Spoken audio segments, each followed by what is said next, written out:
Let's airbrush a rose dapple gray. Here's the materials list. The link's in the description below. Today we're going to start with burnt sienna, and later we're going to add some black. This mixture will be currently burnt sienna and raw umber. I'm going to use Comart Medea airbrush paint for this. It's almost translucent. And the pigments are really, really finely ground and made specifically for airbrush. So they do atomize beautifully, and it gives you a really smooth coat without grit. You want to just lightly mist your horse. And yeah, it's handy to have a carbide scraper in case a glob or chunk comes out of your airbrush to scrape it off. Sometimes I use an X-Acto knife too. But I really like a carbide scraper with a rounded end, so it makes it easier not to gouge my horse. So we'll go back to painting, and this is a light mist coat. I just want to put a basic color on the bottom, and eventually this horse is going to look like a bay. So he is going to have a golden tone to his coat. And that's why we added a little bit of raw umber. We want to keep this first coat nice and light and thin. We don't want runs in the paint. The airbrush I'm using for this is an Iwata HP-C Plus. It's a real workhorse. I wouldn't spray primer through it, but it does work really well for spraying an entire horse. I like to keep the tip of my needle cleaned off, and that keeps globs of paint from flying out of my airbrush onto my horse. I also use a little piece of pantyhose over top of the cap of the paint, not on the airbrush, but on the actual paint bottles themselves. And that does help strain the paint as I squeeze it into the cup on the airbrush. It prevents some of the dried out globs and chunks from falling into my airbrush.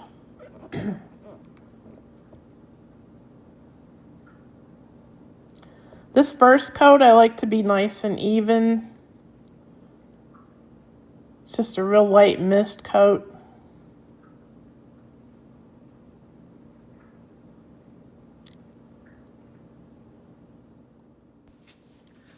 Let's talk about the graying process for a second. For a horse to turn gray, he must carry at least one copy of the gray gene. The gray gene is dominant, so even if a horse carries only one copy of the gray gene, he will definitely turn gray. If he carries two copies of the gray gene, not only will he turn gray, but he will also always throw gray horses when bred. Graying is a process caused by hyperpigmentation due to the graying gene. When a gray horse is born, the hyperpigmentation process has already begun. Eventually, it causes the horse's melanocyte cells to overproduce color at first, causing a horse's color to go dark, then burn out, creating the non-pigmented white hairs. You may even see a palomino turn almost black as part of the process of going gray. A horse that's already completely gray is almost impossible to know what their base color was without testing them. The color that we're painting today is called rose gray, and it's called that because we see shades of pink, quote unquote, in the coat. The coat could have been chestnut. It could have been bay. It may have even been palomino or dun. The red shading in the coat is what gives the color its name. Some rose grays may even have red manes with streaks of blonde and gray, and even black. Some rose grays will have black manes and tails with streaks of silver and gray mixed in. It all depends on the way the hyperpigmentation process progresses and the way it affects the horse's base coat color. It's possible for a palomino with a white mane and tail, due to the hyperpigmentation process, turn almost black, even the mane and tail during the process. Rose grays are just beautiful colors, and they can have amazingly different base coats. And even the process can cause them to almost look like a steel gray color, like a roan, or they can get dramatic dappling. Every horse is different. So what we're doing now is developing a little bit more color. We've already got our base coat down. It's got some really beautiful golden tones to it. And now I'm working with straight burnt sienna, and I want to start building up a little bit of shading.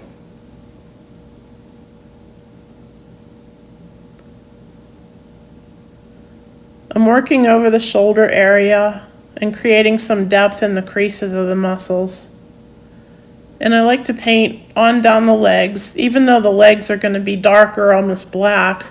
I like to give a nice red base color, and that way when I blend the darker areas up into the body color, I get a smoother transition.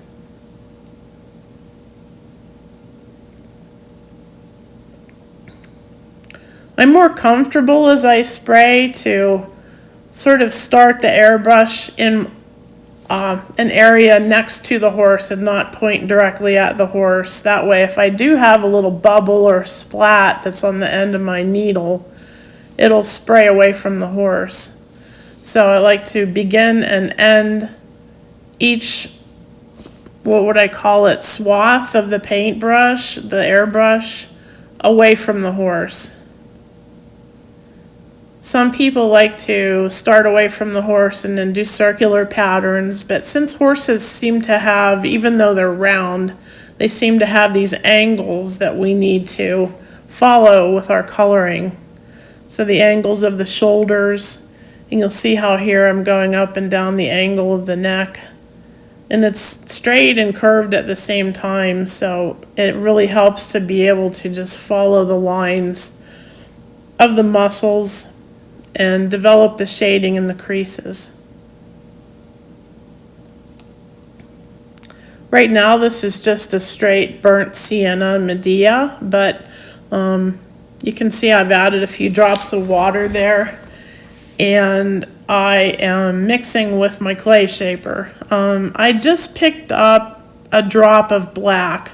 What I like to do is have a plastic lid next to my painting area, and rather than trying to drip the black into the cup, I put it on a lid and then use the clay shaper to just roll the tip in the black and then put that into my cup and mix it. I don't mostly keep paints mixed up. I mix them in the cup as I go, and see the white paper towel next to the painting booth there.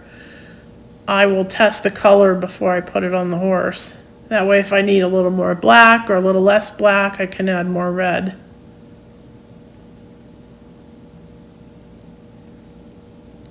So I'm developing some shading here. This is going to be the second layer on the horse.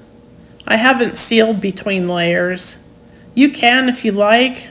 When I do dappling, I definitely seal before I start doing dappling. That way I can lift off a mistake with, oh no, I never make mistakes, haha. I can lift off a mistake with a little damp Q-tip.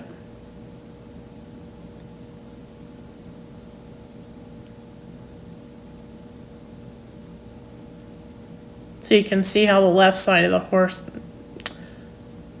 I shouldn't say the left side, the off side of the horse is darker than, okay, let's go backwards here.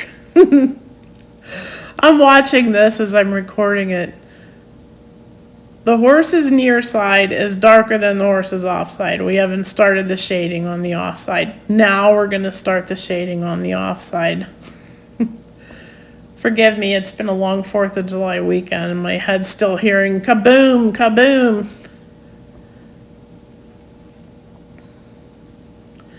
So I don't know if you can see in the video or not, but I like to paint without the caps on my airbrushes. You can just see the needle exposed right there. The reason that is the tip of the needle being exposed like that gives me a finer spray, and it also helps me direct the paint more easily because I can see where I'm pointing. For some reason with the crown cap on, I can't seem to see the end of my airbrush. So this gives me a much finer line, and I get a lot more accuracy.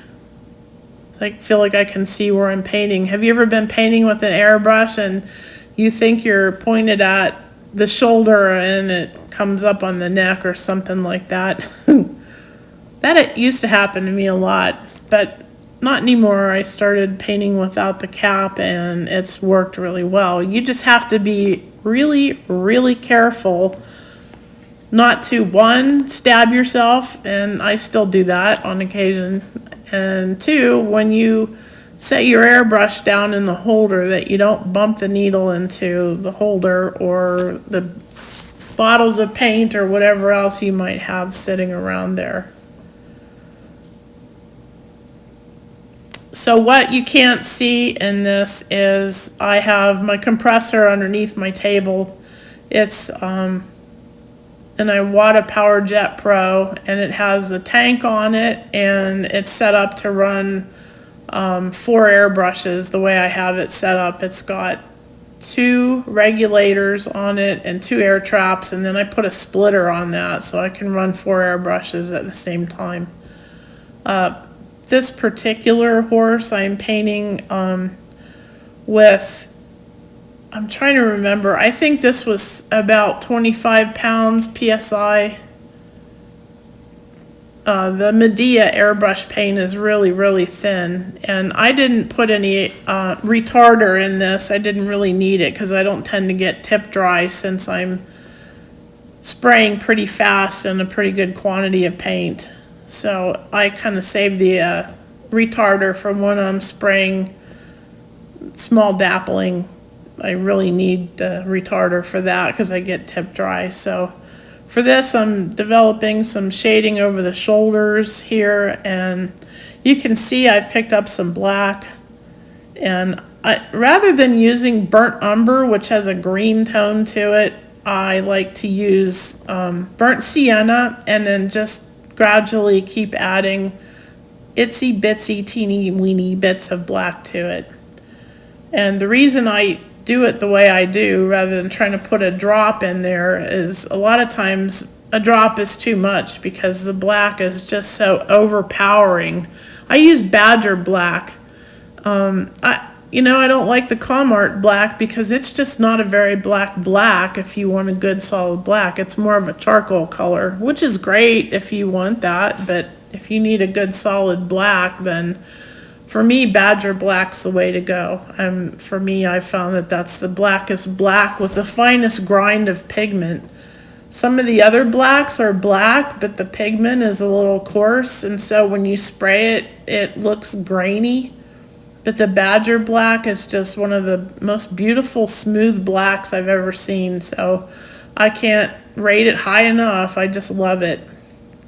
And it also doesn't seem to react to any of the sprays that we use. I've used it successfully with Winsor Newton matte and satin, and our favorite Tester's dull coat, although the I don't know what they did with the recipe for that. It's changed so many times over the years since Rust-Oleum bought them out, but I still use that on occasion. And it's worked also. The Badger Black has worked with Krylon Matte. I haven't had any trouble with that, although I don't like Krylon anymore because it too has had some changes to the formulas and it's unpredictable. So anyway, you can see how this horse is starting to get some beautiful golden brown tones. And even though the lighting in here isn't really great, I hope you can see the color and the shading starting to develop. I also wanted to mention, I do like to use a nitrile glove. I just learned recently that nylon gloves are really bad to use with models because the nylon seems to react with the paints and the sealers and it will stick to everything. So I'm on one of the Model Horse Customizers Facebook groups, and thank you guys for your suggestions of the nitrile gloves because they're just awesome. I do like to use a glove when I'm holding the horse because I have sweaty hands, unfortunately. My hands will just get damp as I'm working and it'll lift the paint right off or smear it or leave fingerprints. So it's just easier to use a nitrile glove. I also like to use a Lazy Susan. For this size of horse, it's really great. Now, my airbrush booth isn't very tall. It's only about 14 inches high. And you can see how it slopes down in the back. So I have to be really careful as I'm turning horses in there because sometimes they'll bump their ears. But for this guy, this is a classic scale, and it's just super to have that Lazy Susan in there because I can set him down and turn the Lazy Susan and I don't have to keep turning him.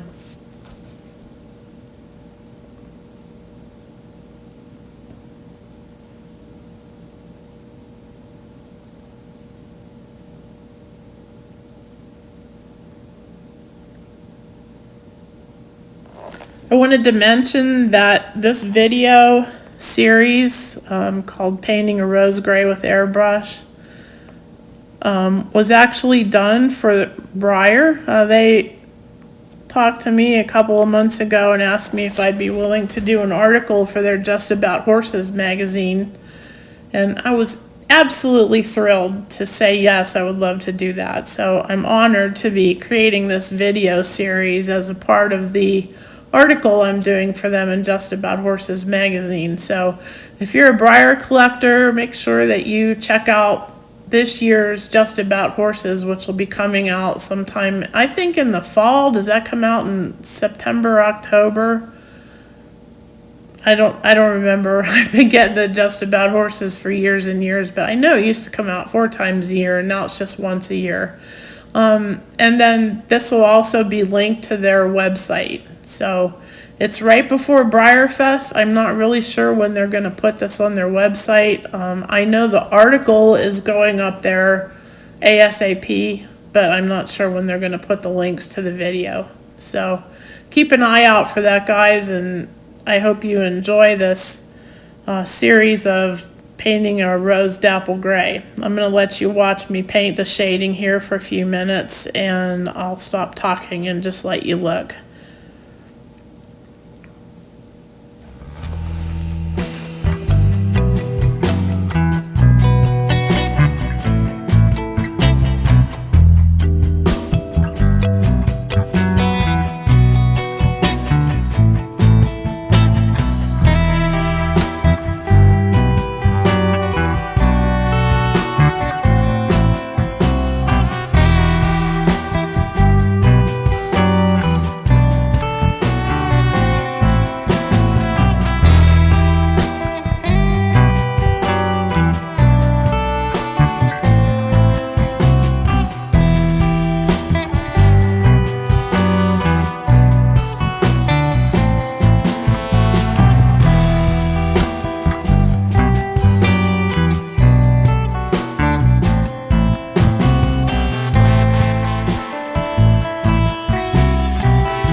I just wanted to mention here, not to forget to paint your horse's face as you're going along. I haven't really talked about that, but as you can see here, I'm starting to shade the face.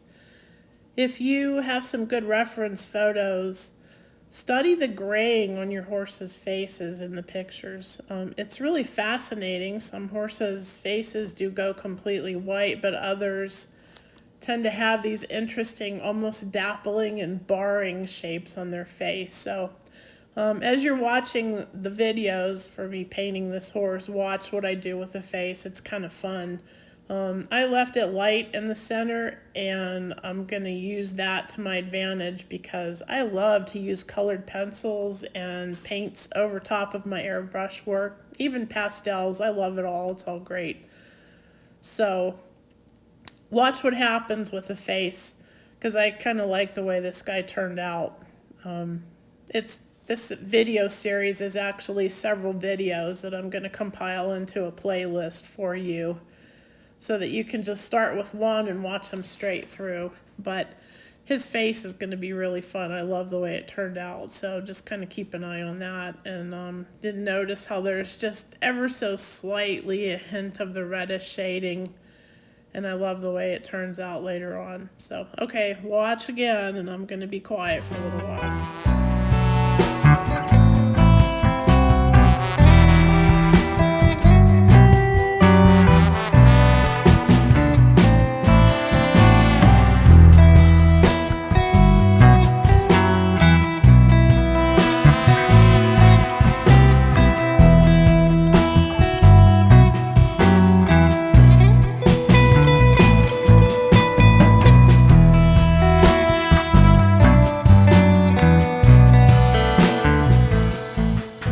Make a note here to take a look and see how I'm shading the hocks and the knees, and this is where you get that nice gradient as the darker lower body color, the leg color, blends into the body color. If you notice on grays, it's usually their joints and their lower legs that tend to stay darker, and they go dark from the hocks and the knees down, so that's where we want this nice transition. And then you see some red overspray in the tail, but this is great because I plan to use that as part of the shading as I develop the color. Gray horses seem to go gray from the tailbone first, so you'll end up seeing like a lot of lighter hair from the bottom of the tail up, and then the manes can be light, dark, streaks, whatever, but in this case, since this is going to be a rose gray, I'm going to leave a lot of those red tones in my mane and tail and develop that later on, use it to my advantage. So don't worry too much when you get overspray, because you can always use that to your advantage later on. Like I said, my airbrush coat is a base coat, and even though we can use it as a completely finished piece, you don't have to. You can build on that and add hair detail and pastels and more shading, or depending on how detailed your paint job is, you can leave it as is. So that's the wonderful thing about this hobby, is we can take it as far as we want.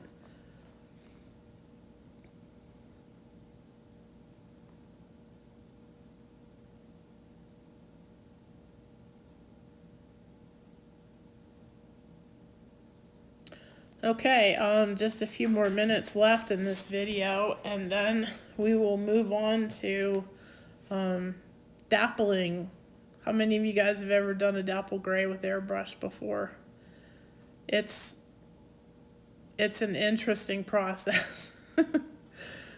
For me, it's been difficult because the white paint is a little tough to handle, but we've got this base color finished. We need to go spray some sealer, and please come back and watch the next part where we work on developing our dappling skills for snowflake dapple grays. Thanks for watching.